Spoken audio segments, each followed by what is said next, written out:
I'm Tom Caldwell. I'm 58 years old.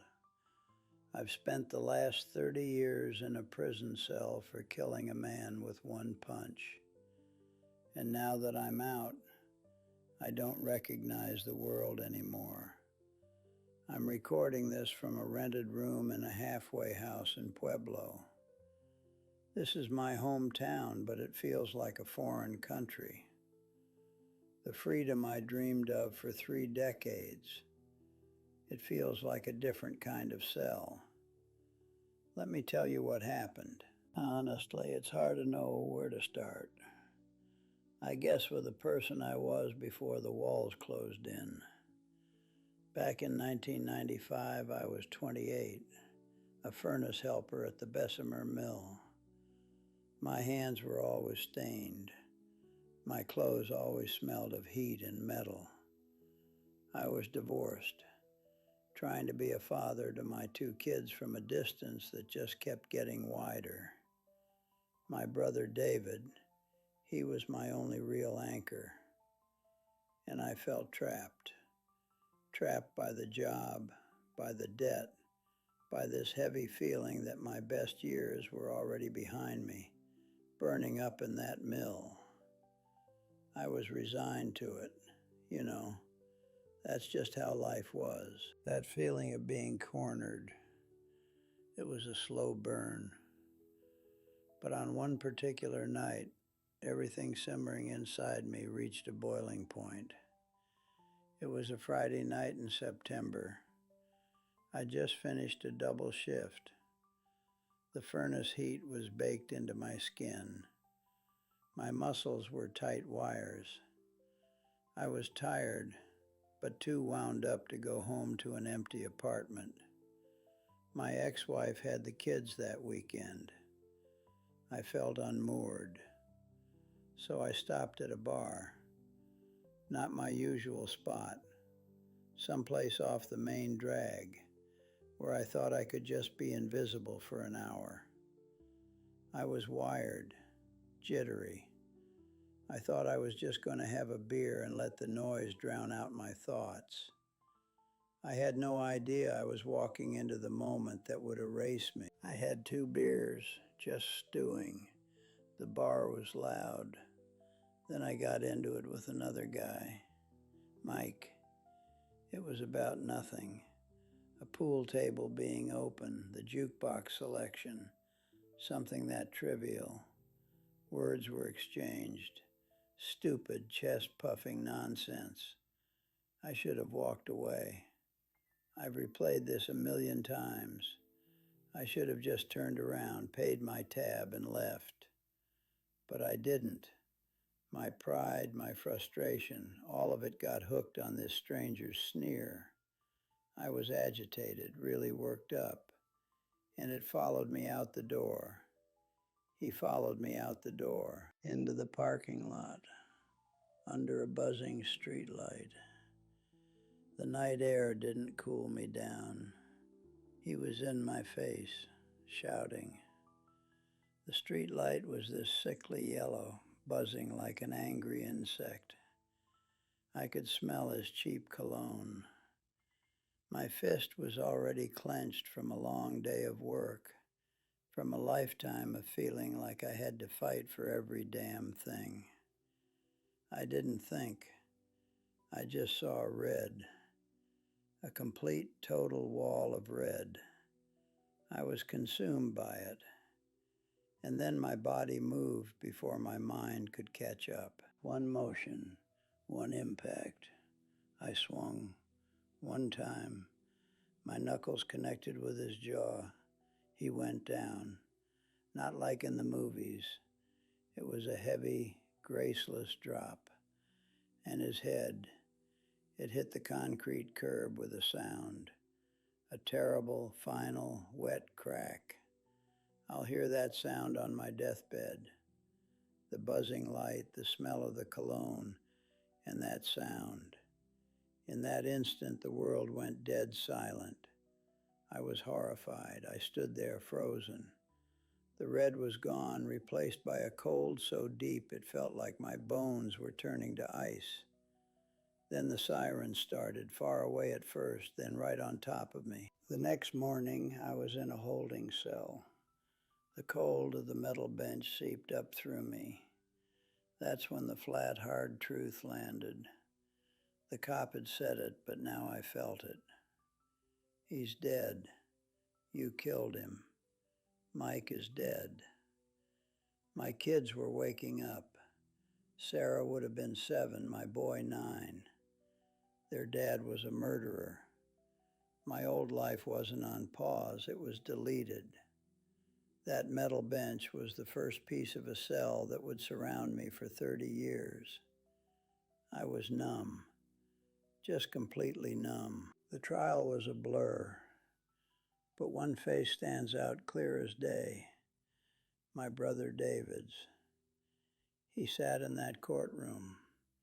Our parents were gone by then, so it was just him. I looked at him, my big brother, and I saw horror. And worse than that, I saw pity. A deep, shameful pity for what I'd become. That was the last time I saw him for over 10 years. I felt abandoned.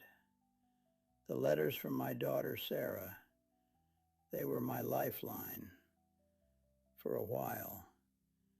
Then they got shorter, filled with a life I couldn't be part of. Proms, graduations, all described in ink on paper. Then, about 10 years in, her last letter came. It wasn't long. It didn't explain. It just ended. It was a single sheet. It didn't start with "Dear Dad." It just said, "I can't do this anymore. I have to live my life. Please don't write back." That was it. No signature. That ghost haunts me more than the man in the parking lot. Mike, I took his life. But with Sarah, I killed her father. I turned him into a ghost, a painful memory she had to cut out to survive. That letter was the door to my past clicking shut for good. I was grieving. I am still grieving. The rest of the time, it just passed, a slow gray river of days, until 3 months ago, they opened the gate and said, "Stay free." And they let me out into 2025. Pueblo's different. The Bessemer Mill, it's not the heart of the town anymore. It's quiet, a skeleton. The streets are the same, but they feel wrong. Everyone walks around with a little glowing screen in their hand. They stare at it while they walk, while they eat, some even while they're talking to you. They talk to the air, and I realize they've got a little piece in their ear connected to that screen. It's like everyone's living in 2 places at once, and I can't even find my way in one. They gave me a prepaid cell phone, a flip phone. The caseworker said it was simple. I stood in the parking lot of the halfway house for 20 minutes, my hands shaking, trying to make a call to my brother. I couldn't remember how. The buttons were too small. The silence in my own head was so loud, and out here there's never any silence. Cars whoosh by, different sounding. Music blasts from somewhere. Everything's too bright, too fast, too much. I saw David a week after I got out. He picked me up in a car that beeped at him when he backed up. No key, just a fob. He's older. Of course he is. We both are. But it's more than that. He's lived a whole life. He's got grandkids I've never met. We went to a diner, one of the old ones that's still standing. We sat in a booth. The menu was on a digital screen mounted on the table. I just stared at it. "You just touch what you want," he said. His voice was careful. "I don't know how," I said. I felt like a child, a stupid old child. He ordered for me. We made small talk, the weather, his job. It was like trying to speak through a thick pane of glass. I could see him, but I couldn't reach him. The words just bounced off. He asked about prison, and I gave him one-word answers. He asked about my plans, and I had none. The check came, and he paid with his phone. He just tapped it on a little machine. No cash, no card. Magic. I sat there with my hands in my lap. Useless. That was the worst part. The uselessness. For 30 years, I had a routine, a purpose, even if it was a terrible one. Now, I'm supposed to find a job. Who's going to hire a 58-year-old ex-con who doesn't know how to use a touch screen? I went to a grocery store just to buy a loaf of bread and some milk. I got to the checkout and there was no cashier, just a row of machines. I stood there, my few items getting warm in my hands, watching people swipe and bag and go. A kid, couldn't have been more than 16, came over. "You need help, sir?" "Sir." I wanted to cry.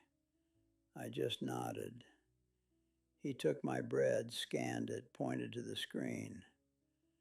"It says to place your item in the bagging area." I did. "Now it wants you to scan your next item." I fumbled with the milk. My face was burning. I was sweating. It took 5 minutes to buy 2 things. The kid was patient, but I saw the look. The same look David had in the courtroom. Pity. I took my bag and walked out, and I didn't go back for a week. My son, he came to see me once. He's a man, 39 years old. He's got a little paunch, thinning hair. He looks like our dad. We met in a park. He brought coffee in fancy paper cups. He was polite, distant. He told me about his job in Denver, his wife. He asked if I needed anything. It was like talking to a very kind stranger. There was no anger in him. That almost hurt more. Anger would have meant he still felt something. This was just management, handling a problem. When he left, he shook my hand, a firm, businesslike shake. "Take care of yourself, Dad," he said. I watched him walk to his car, a sleek silver thing, and I knew I wouldn't see him again for a long time. But Sarah's silence is the loudest thing in my life. It's in this room with me. It's on the street when I see a young woman with her hair like Sarah's used to be. It's in the space where letters used to be.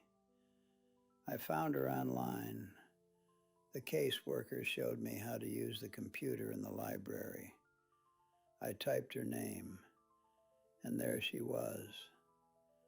She's a teacher. She's married. She has 2 kids of her own. There were pictures. Her smiling, holding a little boy on her hip. A family photo in front of a Christmas tree. I stared at that picture until the library timer ran out and the screen went black. I saw my daughter's face, a woman I don't know. I saw my grandchildren, who will never know me. I didn't feel jealous. I just felt a grief so heavy it pinned me to that plastic library chair. I killed their grandfather too. I took them away before they were even born. That's what this freedom is. It's walking through a museum of a life that could have been mine. Everywhere I look, there's a display case with something I broke inside it. The world moved on. It built new things, faster things, brighter things. But I'm stuck in that parking lot, under that buzzing light, hearing that crack. The cell door opened, but I never really walked out. I carry the walls with me. They're made of all the years I missed, all the technology I can't understand, all the conversations that have nowhere to go. The caseworkers, they keep saying stay free. They mean don't break the law. But I understand now that staying free is harder than that. It's about finding a place in a world that has no place for you. It's about breathing air that doesn't feel like it belongs to you. And you know what the cruelest joke is? I have more choices now than I've had in 30 years. What to eat, where to walk, what to watch on the tiny TV in this room. And every single choice feels like a trap. Because no matter what I choose, I'm still here. I'm still me. I'm still the man from the parking lot. And you know what the cruelest joke is? I have more choices now than I've had in 30 years. What to eat, where to walk, what to watch on the tiny TV in this room. And every single choice feels like a trap. Because no matter what I choose, I'm still here. I'm still me. I'm still the man from the parking lot. I tried to find a job. The caseworker set up an interview at a warehouse on the edge of town. It was the kind of place that would have hired me in a heartbeat back in '95. Manual labor, loading pallets. I put on the one pair of khakis I own, a button-down shirt David bought me. I stood at the bus stop, my hands sweating. The bus came, one of those new ones that kneels down with a sigh. I didn't know you had to tap a card. The driver had to explain it to me, the line of people behind me shifting on their feet. I finally just shoved a $5 bill in the slot and stumbled to a seat. The warehouse was huge, clean, and silent. No roar of machinery, just the hum of fluorescent lights and the soft beeps of forklifts. A young guy, couldn't have been 30, brought me into a glass office. He had my application on a tablet. He scrolled. Says here you have a significant gap in your employment history, Mr. Caldwell. I was incarcerated, I said. I'd been told to be upfront about it. I see. He didn't look up from the screen. And your most recent experience is in steel? Furnace helper at Bessemer. Right, he tapped the screen. We're fully digital here. Inventory, orders, manifests, it's all on the system. You'd be issued a handheld scanner. You'd need to be proficient. I looked at my hands. They're big, they're strong. They know the weight of a shovel, the heat of a furnace door. They don't know how to hold a scanner or what proficient means. I can learn, I said. It sounded weak, even to me. He finally looked at me. It wasn't unkind. It was worse. It was professional. We need people who can hit the ground running. The pace is fast. I'm sorry. He wasn't. He was just doing his job. I stood up, shook his hand, and walked out. The sun was too bright. I missed the bus back and had to walk 3 miles to the halfway house. Every step I felt the weight of that uselessness. My body, which had been an asset, is now just a container for my past. My mind, which learned to survive inside, is useless out here. That night I broke. It wasn't traumatic. I was in my room, staring at the wall. The guy next door was watching some loud show on his TV. I had a cup of instant coffee, cold, and I just started thinking about Mike. Not as a shape in the dark, but as a person. For 30 years, I'd thought of him as the reason my life ended. That night, for the first time, I really thought about his life ending. I thought about him maybe having a brother like David, maybe having kids who grew up without a father. I thought about the fact that I don't even know what he looked like in the daylight. I only know the sneer under a buzzing streetlight. And I realized I'd been mourning my own loss for 3 decades. My time, my kids, my life. I'd been the star of my own tragedy. But I'd never truly mourned him, the man I killed, the real cost. It broke me. I put my head in my hands and I cried. Not the quiet tears of prison, where you learn to cry without a sound. This was ugly, loud, snot and heaving shoulders. 30 years of a different kind of grief, one I'd been too selfish or too scared to feel, finally came out. I cried for Mike. I cried for his family. I cried for Sarah, who had to cut out her own father to breathe. I cried for my son, who learned to live with a ghost. I cried for David, who lost his brother. I even cried for the 28-year-old me, the tired, scared kid who had no idea how to handle the pressure building inside him until it exploded. When it was over, I was empty, hollowed out. I sat on the edge of the bed, staring at my reflection in the dark window. An old man, a ghost. A few days later, I got a letter, a real letter, on paper in an envelope. My heart stopped. For one stupid second, I thought it might be from Sarah. The handwriting was David's. I opened it with clumsy fingers. It was a birthday card. My birthday was the next week. I'd forgotten. The card had a picture of mountains on it. Inside, he'd written, "Tom, thinking of you. Let's get lunch next week. David." That was all.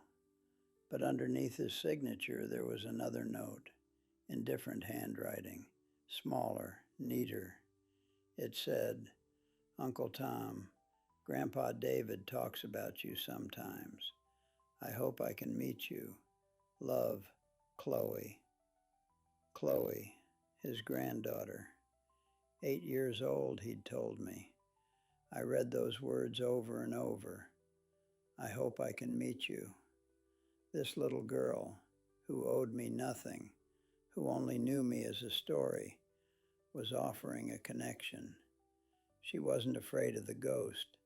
She was curious about the man. That's when I knew, really knew, the world had moved on. It had left me behind in 100 ways. But it wasn't punishing me. It was just going. And my punishment, the real one, wasn't the prison time. It was this, living with what I'd done, living with the silence I'd created. The cell had been a consequence, but this loneliness, this disorientation, this was the sentence, and it had no release date. But that note from a little girl, it was like a tiny crack in the wall I carry. It wasn't an offer of forgiveness. It was something simpler.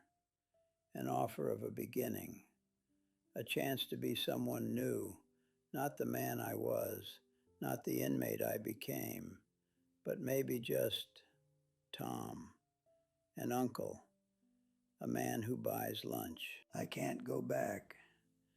I can't fix what I broke. Mike is gone. Sarah's childhood is gone. My own life, the one I was supposed to have, is gone. That's the stone cold truth.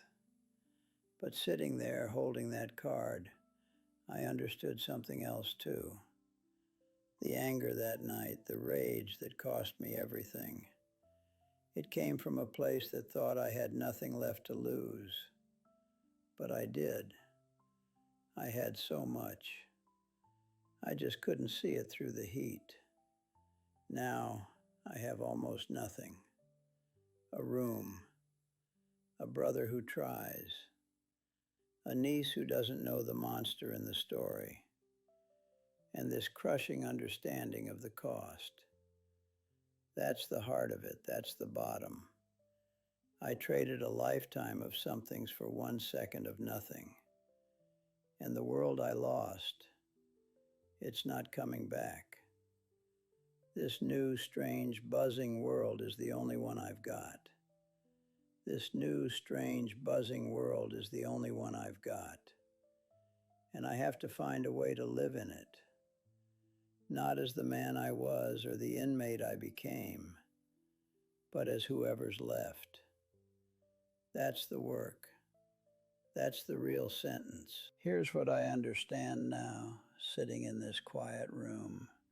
My anger that night wasn't about Mike.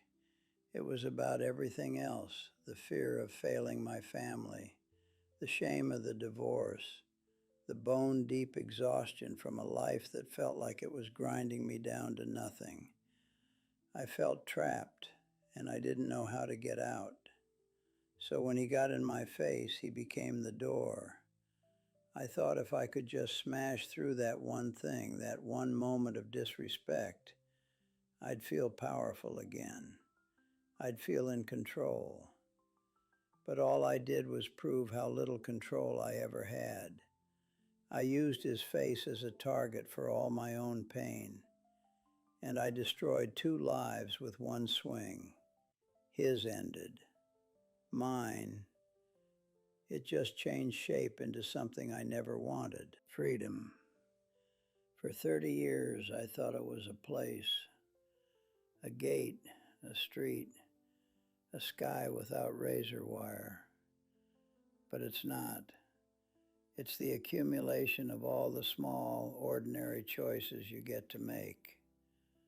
What to have for breakfast, whether to take a left or a right on your walk, to call someone just to hear their voice, to hug your kid goodnight.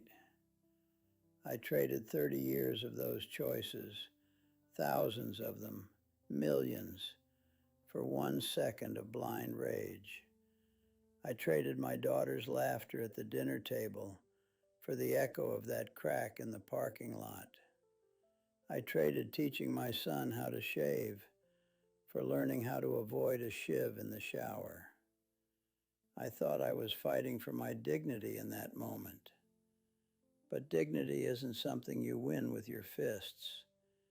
It's something you build, choice by choice, day by day. And I blew up the foundation. So if you take one thing from my story, let it be this. When you feel that heat rising in your chest, that tight coil in your gut, that impulse to lash out and make someone else feel your pain, you walk away. You just turn around and you walk. Breathe. Count to 10. Count to 100. Let the storm pass over you. It will. It always does. Because the world you walk back into is yours. The people in it are yours. The time ahead of you is yours. The world I created in that parking lot wasn't a world at all. It was a concrete box, and you don't get to trade back. You have a life. You have people who need you, even when it doesn't feel like it. You have time, so much time, until you don't. Don't trade it away in a heartbeat. Don't let a moment of pride cost you a lifetime of sunrises. Stay free, truly free. I don't know if I'll ever see my daughter again. I hope I do, but I have to live with the silence I created. That's my burden. What I can do is try to be here, now, for David, for Chloe, who wants to meet her uncle. I can learn to use the stupid scanner, one button at a time. I can sit in the diner and let David order for me without feeling like less of a man. Maybe that's the start, accepting the help, accepting that I'm lost, and that's okay. The world moved on, but I'm still breathing. That has to mean something. This channel, from what I understand, is for stories like mine. People who've lived a long time, made big mistakes, and learned something the hard way. If what I've said tonight means something to you, if it made you think about your own temper, your own frustrations, the people you might be taking for granted, then do something for me. Hit that like button. Let me know it landed. Subscribe and turn on those notifications. There are other voices here, other stories, and they might have the piece of wisdom you need to hear. And leave me a comment. Tell me, is there a choice you're facing right now? A frustration that's burning a hole in you? Talk it out, here, with me. Sometimes just saying it out loud takes the heat out of it. Or share this with someone who needs to hear it. A friend, a son, a brother who's always on the edge. You might be giving them a gift they don't even know they need. If you have a story of your own, something you learned too late, something you wish you could shout from the rooftops so others wouldn't stumble, there's a way to share it. The link is down in the description. Fill out the form. Your pain doesn't have to be wasted. It can become a warning sign for someone else. That's what I'm trying to do here. I'll leave you with this. My brother gave me a book recently. He said it helped him when our dad passed. It's called Man's Search for Meaning by Viktor Frankl. He found purpose in a place that makes my prison look like a park. If he could find meaning there, then maybe there's hope for a tired old ex-con in a halfway house. The link is below if you want to check it out. Don't be like me. Don't wait until the walls are real to understand what a wall is. Your freedom is in your hands, in your choices, in the breath you take before you speak. Guard it, cherish it, use it well. Thank you for listening.